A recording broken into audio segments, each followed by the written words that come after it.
A new chapter in space exploration. NASA's Artemis mission is about to begin. Tonight, its next-generation spaceship with the world's most powerful rocket is on the launch pad at the Kennedy Space Center, ready for the test flight that will pave the way for humans to return to the moon for the first time in 50 years. So how real is this going back to the moon? Oh, it's very real. We're definitely going. We're going to actually live there. We will have landers go to the moon, we'll have rovers on the moon, and eventually we'll have a base camp on the moon. Once beyond the pole of Earth's gravity, the Orion capsule perched atop of the rocket will orbit the moon for 42 days, uncrewed, but with male and female astronaut dummies loaded with sensors to study the potential effects of the mission on future real astronauts. Jessica Meir is one of 18 veteran astronauts, part of the Artemis team, who could fly on the first mission to the moon since 1972. The goal, learn more about the moon and use it as a jumping-off point to Mars.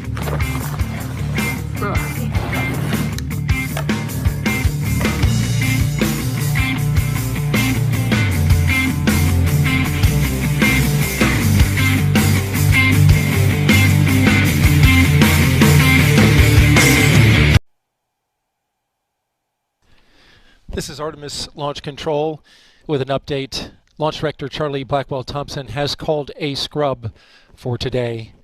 Again, Launch Director Charlie Blackwell-Thompson has called a scrub of the attempt of launch of Artemis 1 and the Space Launch System with the Orion spacecraft. All right, but I'm still making my video.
So I guess we have to wait another week for the big return to the moon, but it's probably for the best. I was waiting to record something until we were airborne, until we had some sort of footage to comment on, but I guess we can do a pre-bunk video, since apparently that's a thing now. Pre-bunking. But yeah, I was looking forward to this in a weird way. These are like the only... It's like the only movies that I look forward to being released anymore. So I'm sure the art department at NASA is very, very sorry for the delay. There was a few shots that they just hadn't quite finished yet. It wasn't ready, so that's Hollywood for you. Sometimes you don't make the deadlines and you gotta push it back. It happens. I mean, this is no small production that we're putting together for you guys. In case you didn't know. Man. Where to begin? So is it just me, or is it just super weird how this is all going on in the midst of so many other things, and you can't help but wonder, like, do people really care? Are people really excited about this? I mean, I know you can look in the comments of all these Artemis videos and promos and stuff and see like all the NASA fanboys and girls fan people geeking out, and they're all excited to go to the moon again. But it doesn't really need a lot of spelling out at this point how the wokeification of culture and government and media and everything around us, everything from every giant corporate angle is pushing the same agendas and same messaging. And for the first time, a female voice. We've changed a lot in terms of the makeup of our team. One woman on the team in 1969. Today, we'll have 30 women in the room. She calls it just the start. The next set of boot prints that are left on the moon by our astronauts will belong to a woman and a person of color. There are no boundaries, there are no limits. And launch director copies. A woman with a mission to inspire. There's a lot you could kind of scrutinize, I suppose, about the Artemis symbology on its own as the sister of Apollo, and how much this whole event is supposed to mirror the significance, okay, in the minds of the public, I suppose. It's supposed to mirror the significance and the science and the achievement of Apollo in 1969 through 72, right? But I don't know. I don't know if that's really landing with people the same way as it did way back then when, people tell stories of being woken up as little kids to go watch the moon landing with their parents and stuff like that. I was not around for that moment, but I think about it a lot more and more, and what that was like in the context of everything else that was going on in the country, in the world, politically, economically, spiritually, and how this, alchemical event of some kind, this wizardry of television, and, really, like, Kennedy, and then he's assassinated, and then you got years of Vietnam, and LSD, and Operation Paperclip, and Nazis at Disney, and, it's a wild build-up to Apollo. It's been a pretty wild build-up in the 20 years to now, but in the post 9/11 era, it's a crazy comparison. You can make interesting comparisons all day long, especially after that last video when I was marveling at the fact that Borla wrote this book entitled "A Moonshot." But yeah, there's a whole special I was watching just called Moonshot, and it's like this big long documentary talking all about the whole process of the original guys who were the test pilots, and they all had a backstory, and they all had, it was like a reality show. Really, if you watch all these little clips and newsreels, and the way they all built it up with the manned flight center that was there in outside of Houston, it was basically the big studio where they just filmed this reality show over years and years. And the NASA studio, as it were, had this whole, it's such a perfect way of looking at it, because it's easier to understand it now that way, now that, the non-reality of reality television is something we all are much more familiar with. But back then, it was a whole different controlled mediascape and everything. So very interesting. What is even the goal here? We know what the goal is on paper, but whether they're actually gonna, I'd be lying if I said I wasn't curious to see what they're actually gonna come up with to show now that, okay, we're not constricted to film. Like the last time they supposedly went to the moon, it was with vacuum tubes and film that had to be developed and somehow survive all the radiation of space and everything else. So yeah, we've got a lot more, there should be little tiny digital cameras just attached to everything all the time, right? Recording the surface. They're supposedly going to orbit the surface of the moon at like 50 miles around it. So you should get some pretty spectacular moon surface footage, even though there's no astronauts in this particular capsule. But no, there's two mannequins, crash test dummies, basically with sensors and everything. A male and female dummies, which I find fascinating as well in the context of the current cultural conundrum of male and female. I mean, that's some pretty binary thinking, NASA. What's that? I mean, how do you virtue signal to, in a way, to where you're giving yourself kudos for putting women on the moon for the first time, but we also have this whole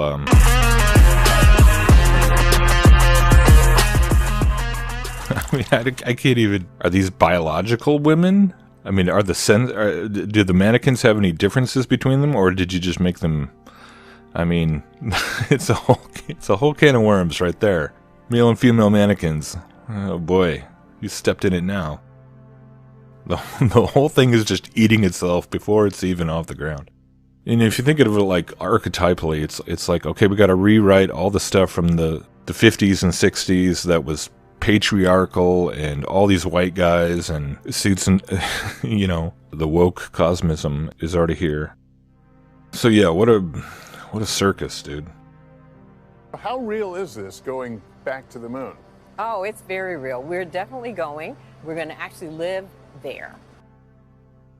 It's hard not to wonder if this is just kind of part of the last ditch, the last round of bread and circuses as things in this part of the world, this long-standing American hegemony over, military and economic matters. If this is just one of the, it doesn't matter if it's just not really the same impact. It doesn't even matter if it's really all that convincing or... Yeah, I mean, I feel like what are we going to get? Just a bunch of computer graphics and one little shot out of a grainy window again.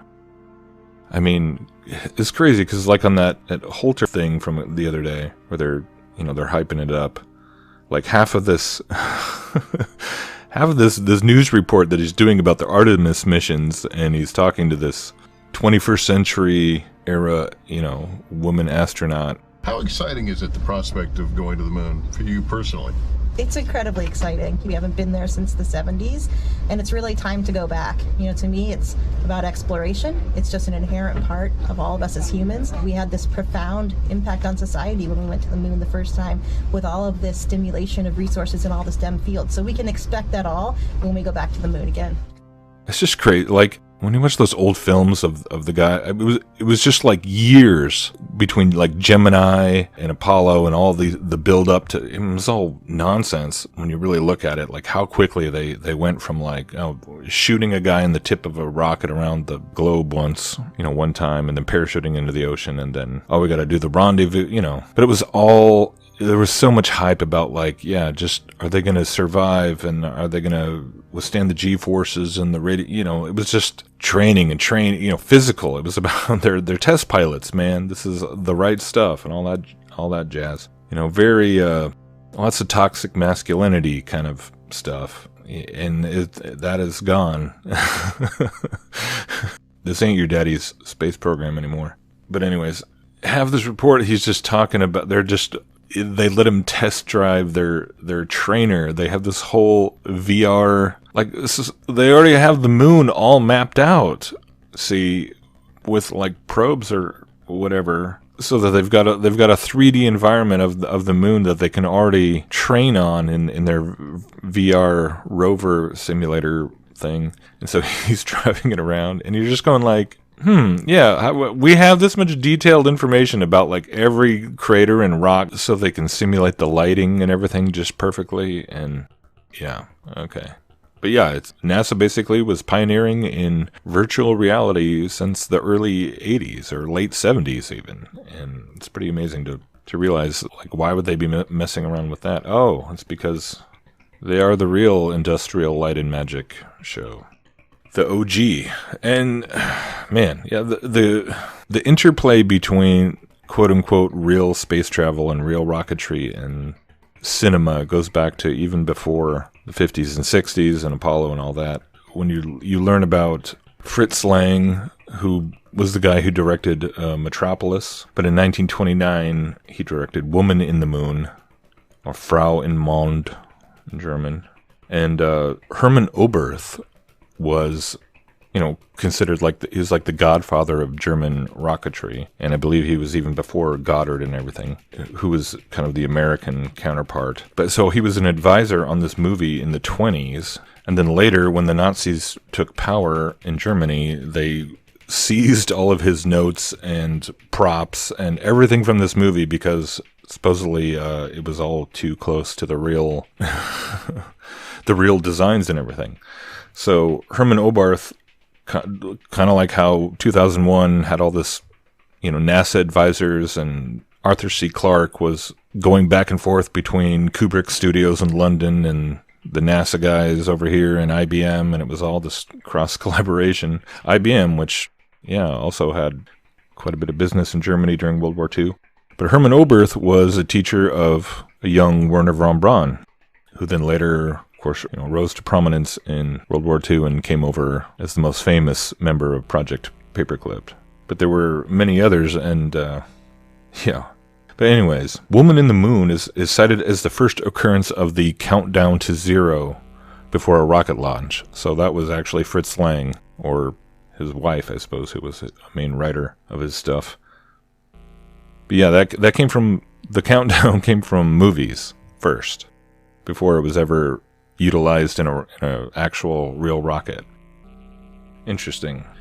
But the whole mythological, romantic fantasy element of cinema in space has been around like multiple cycles of capturing the public imagination and distracting from things or propelling other things, all tied up in wars funded by bankers and economic upheaval. And it's crazy, dude. Like, the more you learn about how this stuff kind of just cycles through the memescape and the script room of the Matrix, or whatever you want to call it. Satan is really good at recycling lies and recycling mythological. I mean, that's kind of what the whole history of our obsession with not just Greek mythology, but all mythologies and all these pantheons of gods and goddesses, and who are all divine and yet human and imperfect, and generations come and go, always seeking some new wave of enlightenment or new wave of, freedom from oppression, whether real or imagined. Yeah, here's a V2 rocket with the Woman in the Moon decal on the nose because it was, basically modeled after. Yeah, so... A culture dominated by men. Even years later, when Charlie Blackwell Thompson first visited Kennedy Space Center as a college senior. I thought I would love to be in this room one day. Today, she isn't just in the room, but leading it as launch director for Artemis 1. A critical step in returning Americans to the moon and beyond. She really is a goddess who runs everything that goes on, the processing and the launch operation. She really is a goddess. She really is a goddess who runs everything.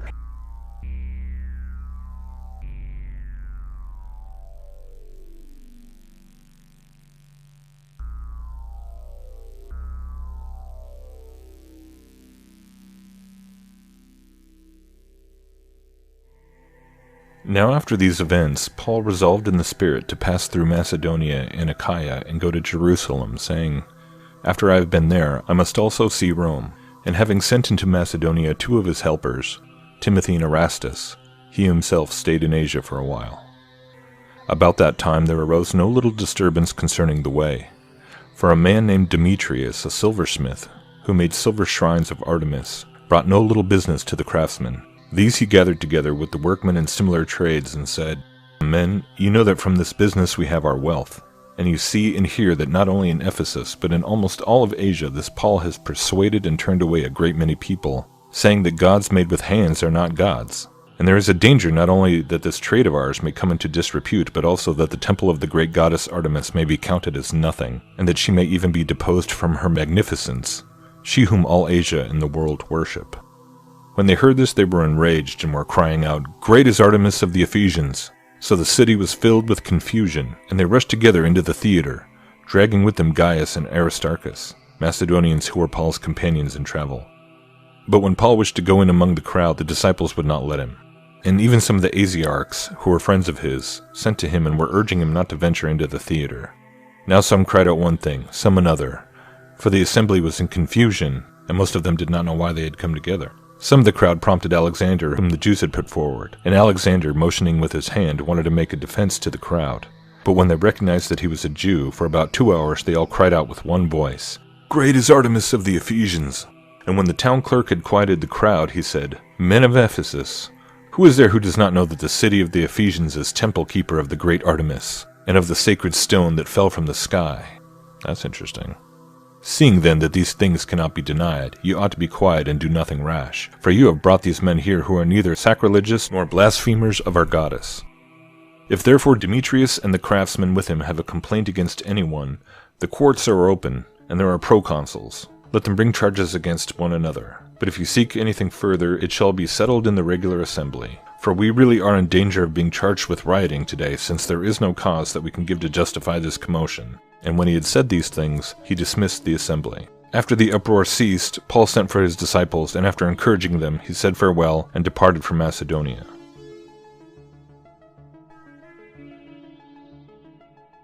How dare they say that gods made with hands are not gods?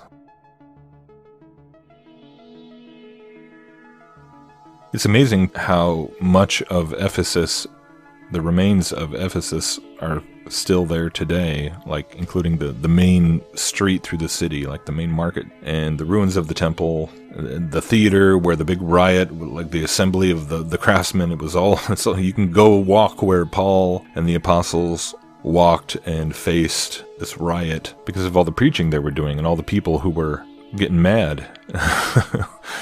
Getting mad because the truth was setting people free from bondage to their hustle, right?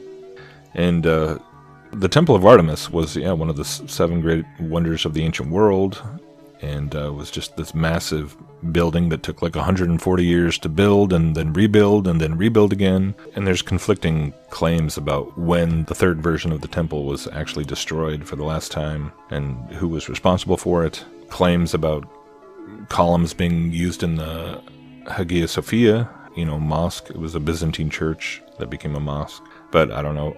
It's just, in whatever case, it's basically Christianity. Christianity destroyed the temple one way or the other. Is kind of the narrative, right? What was the stone that fell from heaven, I wonder? So yeah, Artemis of the Ephesians. And here we are in 2022. People were chanting for hours, "Great is Artemis of the Ephesians," because they were so devoted to their deity. The fact that it's like one of Artemis's main facets is being a goddess of a fertility goddess, of all things. That seems like weird timing, what some people would say. That's synchronicity, but no, fertility goddess in a time when fertility is an interesting topic of discussion and debate and science. I find that really interesting.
it's very real. We're definitely going. We're going to actually live there.